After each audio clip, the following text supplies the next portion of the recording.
Watching Teacher Cyrus, and today we will study about the actual questions na lumabas sa September 2019. So focusing on social studies. I will give you 10 questions and we will discuss bakit yan ang tamang sagot. So we will read questions and answer it with rationalization. So, hindi na natin patatagalin pa, we will start our discussion. So, the first question is that, Angel's theory is that as income increases, the percentage of income spent on non-food items also increases. To what sector will this principle not apply? So, letter A, entrepreneurs, B, middle class, C, unemployed, D, corporate managers. So, we'll start our rationalization. So, ang ating hanapin dito is that income. So, saan sa kanila ang merong income? So, is it entrepreneur? Meron bang income ang entrepreneur? Yes, they do have income. So, because they are entrepreneurs. So, if we will say middle class, do they have an income? Yes, they do have an income.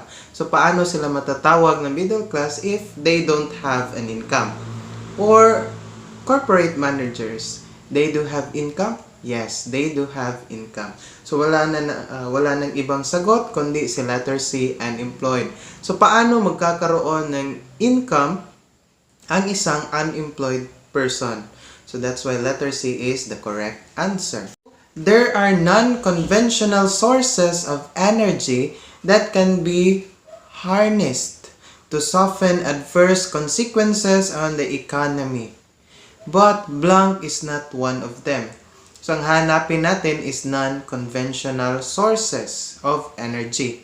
So, is it letter A, wind turbines, B, geothermal, C, fossil fuel, or letter D, solar panels? So, but before that, ang hinahanap natin dito is non-conventional source of energy. But ang tanong, so what is non-conventional energy? So kapag sasabihin natin na conventional is that it's all about renewable energy and also environmental friendly. So yaong mga renewable energy and also yaong environment friendly na ating source na pinagkukunan natin ng kuryente that is considered as non-conventional. So ang tanong, so saan dito ang hindi non-conventional? Is it letter A, wind turbines? So is it wind turbines considered non-conventional? So yes, it is renewable energy. So kasi ginagamit natin ang hangin upang makakuha tayo ng energy. Letter B, geothermal. So kumukuha tayo ng source of electricity so through sa init ng ating mundo. So letter C, fossil fuel. So is it fossil fuel? So if we will say fossil fuel, so that is gumagamit tayo ng gasolina, so as a source of energy. Or letter D, solar panels. So wala nang ibang sagot, si letter C, fossil fuels. Number 3. So economically speaking, which is a glorious period? So maraming nalilito sa question na ito. So letter A, stability, B, depression, C, boom, or letter D, recession. So, ang tamang sagot dito is boom. So, but before ating rationalization, we will explain that later on. Kasi maraming lumabas sa let na paulit-ulit ang choices na makikita sa questions. So, kaya we will discuss it later. So, ang tamang sagot is letter C, economic boom. So, number 4, which economic system is otherwise known as free enterprise? Is it letter A, capitalism, letter B, communism, C, mixed economics, or letter D, totalitarianism? So, ang ating hinahanap dito is anong economic system ang free enterprise? So, is it capitalism? Letter B, communism. So, kapag sasabihin natin communism, if we will relate it on economics, so ang communism is public property. So, all the establishments are owned by the government kasi all peoples are in common. So, magkapareho lang. So letter C, mixed economics. So kapag sasabihin nating mixed economics, that is pinaghalong capitalism at socialism. So the great example of mixed economics, I think, is wala. Kasi kapag sasabihin nating China, so hindi sila matatawag na mixed economics kasi they are socialist. So they use the essence of communism upang sila ay lumago. So letter D is totalitarianism. So kapag sasabihin nating totalitarianism, ruler has full authority to everyone. So ang pangulo or ang hari ay merong authority sa lahat ng establishments. So pwede niyang angkinin yan. So for example, so during the time of Nazi Germany, so sa panahon ni Hitler, so that is the best example of totalitarianism. So ang tamang sagot is capitalism. So ang capitalism is also known as free enterprise. Adam Smith believed that the desire of business people to earn a profit, when regulated by competitive, would produce what consumers want. Hence, government should not interfere. Smith's philosophy is known as blank. A. Democratic socialism, B. Socialism, C. Laissez-faire, or letter D. Modified free enterprise. So we will rationalize it. So kapag sasabihin nating democratic socialism, magkatulad lang sila ng mixed economics. Or mixed economics means na pinaghalong capitalism at socialism. Kapag sasabihin nating letter B, is it socialism? So kapag sasabihin nating socialism, so merong kinuhang principles na mula sa communism upang lumago ang kanilang ekonomiya. So based on experience or based on the countries na ating makikita, so through books, walang komunistang bansa ang naging mayaman. So look North Korea, so they are purely communist.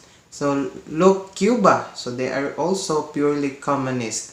So kapag sasabihin natin komunista, so walang gustong makipagsapalaran. So walang gustong mag-invest sa bansang yaon kasi ang lahat ng property is pagmamay-ari ng gobyerno. So kapag sasabihin natin socialism, so meron silang kinuhang prinsipyo. So I think kinuha nila na all properties must be owned by the government. So all companies must be owned by the government. So I think kinuha nila yaon. So upang lumago ang kanilang ekonomiya. So the best of example of socialist countries are China and Vietnam. So tingnan naman natin Vietnam is lumalago sila. So because they used socialist way of government. Letter C, laissez-faire. So kapag sasabihin natin laissez-faire, so it is from the French word which means belief, economics, and business function. So kapag sasabihin natin laissez-faire, so mas lalago daw ang business or ang ekonomiya kapag ang gobyerno ay hindi makihalubilo or hindi sasali sa agreement sa business. So that's why letter C, that is laissez-faire. So walang participation ang government sa business. I think so merong free enterprise yaon kasi hindi pwedeng sumali ang gobyerno sa business function. Or sa letter D, modified free enterprise. So kapag sasabihin natin modified free enterprise, government places very few restrictions on types of business activities or ownership. Kapag sasabihin nating modified free enterprise, so ang gobyerno is meron silang cooperation with business function, but kakaunti lang ang restrictions. Kakaunti lang ang restrictions, so that is capitalism. So ano kaya ang tamang sagot? So tapos na nating tapos ng ating rationalization, so ano kaya ang tamang sagot? Is it letter A, democratic socialism? Is it letter B, socialism? Or C, laissez-faire? Or letter D, modified free enterprise? So wala nang iba. Ang tamang sagot is letter C, laissez-faire. So kasi, ayon sa theory ni Adam Smith, so dapat hindi sumali ang gobyerno sa business function upang lumago ang business.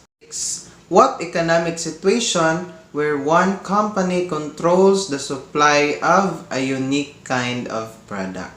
So is it letter A, inflation? Letter B, monopoly? C, equilibrium? Or letter D, economic stability? So ano kaya ang tamang sagot? So kapag sasabihin natin inflation, so inflation is sustained increase of price levels. So kapag sunod-sunod ang pagtaas ng presyo ng bilihin, tinatawag yang inflation. Kapag sasabihin naman nating monopoly, so single seller of a certain product. So isa lang ang nagbebenta sa produktong yaon. Or letter C, equilibrium. So kapag sasabihin nating equilibrium it is supply and demand are balanced. So equilibrium in economics is considered healthy. So that is one of the wants of the government to have a balanced supply and demand. So that is equilibrium. Or letter D, economic stability. So kapag sasabihin natin economic stability, it is stable prices and sustainable growth. So ang presyo ng bilihin is stable. So hindi tumataas, hindi tataas, or hindi bababa ang presyo. So that is economic stability. At saka sustainable growth. So kasi stagnant ang presyo ng bilihin, so kapag tataas ang sahod ng mga manggagawa, so dadami rin ang kanilang gustong bilhin. So that is economic stability. So that's why economic stability is considered healthy. So in terms of economics. So ano kaya ang tamang sagot? So madali lang ang sagot. So we can answer it without rationalization. The correct answer is letter B, monopoly. The growth of a free economy follows the path of a roller coaster. Which one is referred to as the brief and small decline in business activity? Letter A, depression. Letter B, recession. C, boom. Or D, stability. So kapag sasabihin nating depression, so ang hinahanap dito is a free economy follows the path of a roller coaster. So kapag sasabihin nating roller coaster, tataas, bababa. So lalago, babagsak, lalago, babagsak. So anong tawag yan? Anong tawag dyan sa economics? Is it letter A, depression? So letter B, recession? C, boom? Or D, stability? Kapag sasabihin nating depression, that is long-term downturn in economic activity. Kapag sasabihin nating depression, best example of depression is that kapag merong sakuna. So for example, ang depression is in China, so they do have economic depression. So because of coronavirus. So instead, they spend outside. So meron, maglalakwatsa ang mga insect. So because of coronavirus, wala. So they always stayed in their homes. So that's why many companies are affected with this coronavirus. So that is considered as depression. So kapag mataas ang there is a long period of economic activity is low, so that is considered as depression. So kapag sasabihin nating depression is pababa lang. So ang hinahanap is roller coaster. Kapag sasabihin nating recession, that is decline of economic activity. So decline lang, kaunti lang pagbagsak. So kapag sasabihin nating letter C, boom, so pataas yan kasi it is a peak phase of business cycle. Kapag sasabihin naman natin letter D, stable prices and sustainable growth. So, sobrang positive si letter C at saka si letter D. Pero, ang hinahanap natin is positive, negative. Tumaas at bumaba. So, gaya ng roller coaster. So, kaya sa letter C at sa letter D, we will neglect it in our choices kasi halatang halata na hindi sila roller coaster. So, ang ating choices na lang is dalawa na lang. Sa letter A, depression, or sa letter B, recession. So, ano kaya ang tamang sagot? The correct answer is recession. So, kapag sasabihin nating recession, so kaunti lang ang pagbagsak. So, for example, 0.1% ang pagbagsak ng ekonomiya. So, pwede yaong sa next month, babawi sila. So, kasi kaunti lang pagbagsak. So, unlike sa depression, bumagsak talaga. So, for example, the business of the Philippines, so the tourism business of the Philippines is greatly affected so because of coronavirus. Kasi one of the top two tourists in the Philippines, Chinese and Koreans, are affected with coronavirus. So, that's why there are travel advisories. Binana ang Chinese dito sa Philippines. And also, some Koreans are hindi gustong umalis sa ibang bansa kasi because of the threat of coronavirus. So, that is depression. So, grabe ang pagbagsak. So, unlike a recession, kaunti lang.